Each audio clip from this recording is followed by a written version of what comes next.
Hello दोस्तों, मैं मनीष गुप्ता आपका गोल फैक्टर में स्वागत करता हूं। आज है 28 जुलाई और 28 जुलाई के करंट अफेयर हम डिस्कस करेंगे।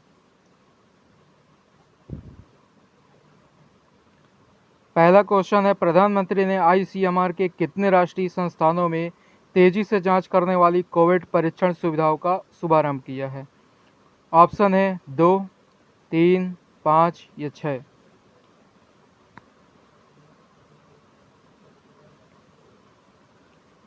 प्रधानमंत्री ने आईसीएमआर के 3 राष्ट्रीय संस्थान कोलकाता, मुंबई और नोएडा यानी कि 3 जगह कोविड परीक्षण सुविधाओं में तेजी के लिए ये 3 संस्थानों का शुभारंभ किया है। मुख्य तथ्य, इन संस्थानों के माध्यम से 10,000 ज़्यादा टेस्टिंग की सुविधा बढ़ेगी। 5 लाख परीक्षण क्षमता को बढ़ाकर 10 लाख प्रतिदिन परीक्षण करने का प्रयास है। यह संस्थान न सिर्फ कोविड की जांच के लिए बल्कि भविष्य में हेपेटाइटिस बी और सी, डेंगू, एचआईवी और कई अन्य बीमारियों का परीक्षण संभव है।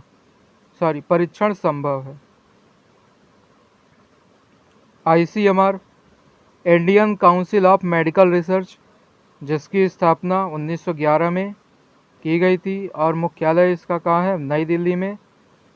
महानिदेशक कौन है? वीएम कटोच। दूसरा क्वेश्चन है, तो यहाँ पर हमारा आंसर क्या हो जाएगा? 3। नेक्स्ट है, भारतीय रेल ने किस देश को 10 ब्रॉड गेज डीजल इंजन सौंपे हैं? ऑप्शन है नेपाल, बांग्लादेश, भूटान, श्रीलंका। भारतीय रेल ने बांग्लादेश को 10 ब्रॉड गेज डीजल इंजन सौंपे हैं। मुख्य तथ्य क्या है? इससे द्विपक्षीय व्यापार को बढ़ावा और आर्थिक साझेदारी बढ़ेगी। भारत और बांग्लादेश के बीच पार्सल और कंटेनर ट्रेन सुविधाओं को भी शुरू किया गया है। अब ये इंजन की खासियत देख लेते हैं। 3300 एचपी यानी 3300 horse power WDM 3D engine को, जिसकी स्पीड क्या है? 120 है, दिया गया है। अन्य प्रोजेक्ट के बारे में देख लेते हैं। भारत और बांग्लादेश के बीच अगरतला अखौरा रेलवे लाइन, जो कि 2021 में पूरा हो जाएगा। इसकी लंबाई कितनी है? 15 किलोमीटर के लगभग है। इस प्रोजेक्ट की लागत 560 करोड़ रुपए है। ये मैप है, मैप में हम देख सकते हैं अखौरा और अगरतला रेलवे लिंक है, जो बांग्लादेश और भारत के बीच रेल प्रोजेक्ट है। बांग्लादेश की राजधानी ढाका है। मुद्रा टका। प्रधानमंत्री शेख हसीना है। विदेश मंत्री अब्दुल मोमन और रेलवे मंत्री नूरुल इस्लाम सुजान है। तो यहाँ हमारा आंसर क्या हो जाएगा? बांग्लादेश। नेक्स्ट है, किस संगठन ने पूर्व राष्ट्रपति श्री APJ अब्दुल कलाम की 5वीं पुण्यतिथि के अवसर पर अन्वेषकों यानी इनोवेटर्स को और स्टार्टअप के लिए डेयर टू ड्रीम 2.0 का शुभारंभ किया है? ऑप्शन नंबर ए है DRDO, ऑप्शन नंबर बी है इसरो, ऑप्शन नंबर सी है ICMR, ऑप्शन नंबर डी है IMD।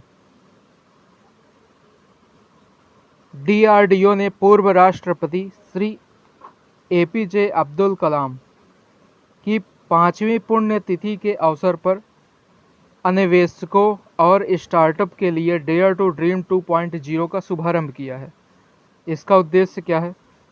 देश भर में रक्षा और विमानन प्रतियोगिता में नवाचार के लिए व्यक्तिगत रूप से स्टार्टअप को उभरती हुई टेक्नोलॉजी को प्रोत्साहन देने के लिए इस योजना की शुरुआत हुई है। तो डेयर टू ड्रीम योजना में जो भी अपनी टेक्नोलॉजी को शो करता है, तो ग्रुप में अगर करता है तो उसको 10 लाख रुपए, और जो सोलो अपना प्रोजेक्ट को लॉन्च करता है उसको 5 लाख रुपए मिलते हैं। DRDO की हम बात करते हैं, डिफेंस रिसर्च डेवलपमेंट ऑर्गेनाइजेशन, जिसका इस्टेब्लिशमेंट 1958 को हुआ था। इसका हेडक्वार्टर का है न्यू दिल्ली में और DG यानी director general G Satish Reddy है। तो यहाँ हमारा आंसर क्या हो जाएगा, DRDO यानी कि defence research development organisation. Question number 4 है, पृथ्वी विज्ञान मंत्रालय की स्थापना कब की गई थी? ऑप्शन नंबर ए है 2008, ऑप्शन नंबर बी है 2014, ऑप्शन नंबर सी है 2018 या ऑप्शन नंबर डी है 2016। पृथ्वी विज्ञान मंत्रालय ने स्थापना दिवस के अवसर पर KRC नेट यानी नॉलेज रिसोर्स सेंटर नेटवर्क और IMD के लिए एक मोबाइल ऐप मौसम को लॉन्च किया है। ये देख सकते हैं आप इमेज पे। नेक्स्ट समझेंगे KRC नेट के प्रमुख उद्देश्य क्या हैं। तो ये हमने इमेज लगाई है। पृथ्वी विज्ञान मंत्रालय ज्ञान संसाधनों, इसके रख रखाव, सरल पुनर्प्राप्ति और प्रसार के प्रलेखन के लिए ISO प्रमाणन सुविधा सुनिश्चित के द्वारा एक कुल गुणवत्ता प्रबंधन प्रणाली की स्थापना करना है। पृथ्वी विज्ञान मंत्रालय का मुख्यालय तथा इसके संस्थानों में उपलब्ध बौद्धिक संसाधनों, उत्पादों और प्रोजेक्ट आउटपुट के संग्रह, परितुलन, विश्लेषण, सूचकांक, भंडारण तथा प्रसारण करना है। तो ये कुछ पॉइंट है, आप देख लीजिएगा। नेक्स्ट हम बात करते हैं mobile app. Mobile app launch किया गया है IMD के लिए, इंडियन मेट्रोलॉजिकल डिपार्टमेंट, मौसम विभाग का डिपार्टमेंट है। इसके लिए एक मोबाइल ऐप लॉन्च किया गया है जिसका नाम क्या है, मौसम। और मौसम के अंतर्गत 5 सेवाएं दी जाएंगी। कौन कौन सी 5 सेवाएं हैं? वर्तमान मौसम, नाउकास्ट, नगर पूर्वानुमान, चेतावनियां, रडार उत्पाद। वर्तमान मौसम 200 शहरों के लिए रोजाना 8 घंटों पर वर्तमान तापमान, आर्द्रता और हवा की गति के बारे में जानकारी देगा। और नाउकास्ट में 800 स्टेशनों पर जो भी मौसम की अवधारणा होगी वो 3 घंटे पर चेतावनी जारी की जाएगी। नगर पूर्वानुमान की बात करते हैं तो 450 शहरों के आसपास मौसम स्थितियों के पिछले 24 घंटे एवं 7 दिनों का पूर्वानुमान मिलेगा। चेतावनी यानी कि आपको किसी भी तरह, ये 3 कलर कोड इसमें दिए हुए हैं, रेड, ऑरेंज और येलो। रेड में रेड अलर्ट जब जारी होगा यानी कि बहुत ही उग्र वर्गीय है। और ऑरेंज की बात करते हैं, ऑरेंज कोड प्राधिकारियों और आम लोगों को सतर्क रहने के लिए प्रेरित करता है। वहीं येलो कोड की हम बात करते हैं, आम लोगों को खुद को अपडेट रखने के लिए प्रेरित करता है। वहीं रडार उत्पाद, नवीनतम स्टेशन वार रडार उत्पाद 10 मिनट पर अद्यतन किया जाता है। नेक्स्ट है पृथ्वी विज्ञान मंत्रालय। पृथ्वी विज्ञान मंत्रालय की बात करते हैं तो इसका गठन 2006 में हुआ था। वर्तमान में पृथ्वी विज्ञान मंत्रालय डॉक्टर हर्षवर्धन जी के पास है। और पृथ्वी विज्ञान मंत्रालय 2006 में इसका गठन हुआ था। मौसम विज्ञान विभाग, राष्ट्रीय मध्यम रेंज मौसम पूर्वानुमान केंद्र, भारतीय ट्रॉपिकल मेट्रोलॉजी संस्थान, पृथ्वी जोखिम मूल्यांकन केंद्र एवं समुद्र विकास मंत्रालय के विलय के बाद इस मंत्रालय को बनाया गया था पृथ्वी विज्ञान मंत्रालय। नेक्स्ट है, तो यहाँ पास हमारा आंसर क्या हो जाएगा? हमारा आंसर हो जाएगा 2008। पृथ्वी विज्ञान मंत्रालय की स्थापना 2008 में हुई थी। नेक्स्ट है, विश्व हेपेटाइटिस दिवस कब मनाया गया? ऑप्शन है 21 जुलाई, 22 जुलाई, 28 जुलाई या 22 मार्च। आइए देखते हैं। 28 जुलाई को विश्व हेपेटाइटिस दिवस के रूप में मनाया गया है। इसकी थीम क्या है? Hepatitis free future. 2010 से प्रतिवर्ष विश्व हेपेटाइटिस दिवस मनाया जाता है। और हेपेटाइटिस बी की खोज किसने की थी? Doctor Baruch Blumberg hepatitis B की खोज की थी। हेपेटाइटिस लीवर को प्रभावित करता है और यह दूषित सिरिंज, ब्लेड और यौन संक्रमण के जरिए फैलता है। हेपेटाइटिस सी को खत्म करने का लक्ष्य 2030 है। तो यहाँ हमारा आंसर क्या हो जाएगा? 28 जुलाई। नेक्स्ट है केंद्रीय उपभोक्ता मामले, खाद्य एवं सार्वजनिक वितरण मंत्री श्री रामविलास पासवान ने BIS mobile app BIS care launch किया है। इसका क्या उपयोग है? ऑप्शन है उत्पाद की खरीद सुनिश्चित करना, उत्पाद के वितरण को सुनिश्चित करना, उत्पाद की प्रामाणिकता की जांच करना, या इनमें से कोई नहीं।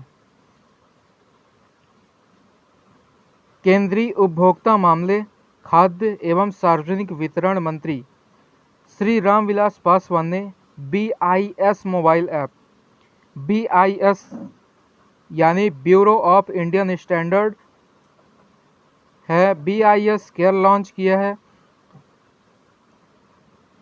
और इसके अलावा 3 पोर्टल मानकीकरण, अनुरूपता आकलन तथा EBIS का प्रशिक्षण भी लॉन्च किया है। इस ऐप का उपयोग करके उपभोक्ता BIS ISI मार्क, हॉलमार्क के जरिए उत्पादों की प्रामाणिकता की जांच करता है। तो यहाँ हमारा आंसर क्या हो जाएगा? उत्पादों की प्रामाणिकता की जांच करना। और क्या क्या चीज़ें हैं? उपभोक्ता संरक्षण अधिनियम 2019 24 जुलाई 2020 से लागू, और इसमें ई-कॉमर्स 2020 भी शामिल है। तो ये क्यों लॉन्च किया गया है? तो जो भी हम सामान खरीदते हैं, हमारे साथ अगर धोखा हो जाता है तो हम अगर शिकायत करना चाहें तो हम इधर शिकायत कर सकते हैं।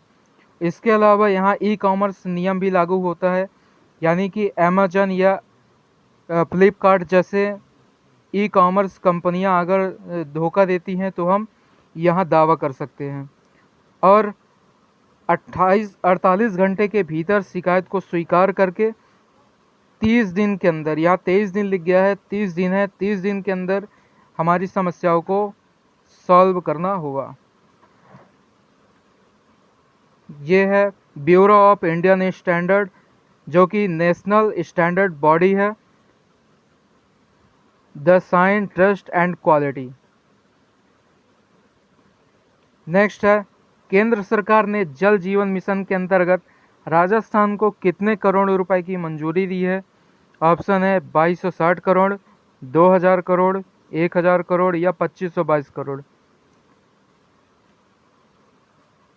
जल जीवन मिशन के अंतर्गत राजस्थान को इस वर्ष 2522 करोड़ रुपए आवंटित किए गए हैं, जिसमें 21 लाख नल कनेक्शन देने का लक्ष्य रखा हुआ है। और जल जीवन मिशन, जो कि जल शक्ति मंत्रालय का एक इनिशिएटिव है, जल जीवन मिशन की हम बात करते हैं तो जल जीवन मिशन का लक्ष्य क्या है? सभी शहरों और ग्रामीणों में नल के कनेक्शन को पहुंचाना है, जिसका लक्ष्य 2024 है।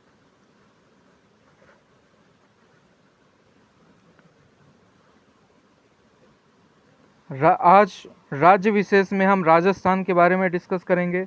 राजस्थान की राजधानी क्या है? जयपुर। सबसे बड़ा शहर है जयपुर, जिसे पिंक सिटी के नाम से भी जाना जाता है। जिले कितने हैं? 33। राजभाषा हिंदी। गठन क्या है? कब हुआ इसका? 1 नवंबर 1956 को। राज्यपाल है कालराज मिश्रा। उप मुख्यमंत्री अशोक गहलोत हैं। विधानसभा सीटों की बात करते हैं तो 200 विधानसभा सीटें, राज्यसभा 10 और लोकसभा 25 सीटें हैं। उच्च न्यायालय जोधपुर है। 3 राष्ट्रीय उद्यान हैं, केवलादेव, रणथंभौर और सरिस्का। अभ्यारण्य की बात करते हैं ताल छापर, कुंभलगढ़, रामगढ़ माउंट आबू वन्यजीव अभ्यारण्य है। मैप में 33 जिलों के बारे में आप देख लीजिएगा। Okay, thank you. अगर आपको हमारी वीडियो अच्छी लगती है तो गोल फैक्टर को सब्सक्राइब कर लीजिए और हाँ, बेल आइकॉन को दबाना बिल्कुल भी मत भूलिएगा, ताकि जब भी हम नेक्स्ट वीडियो अपलोड करें तो उसकी अपडेट आपको मिल सके। और हमारा टेलीग्राम चैनल है गोल फैक्टर, इसको भी आप ज्वाइन कर लीजिएगा।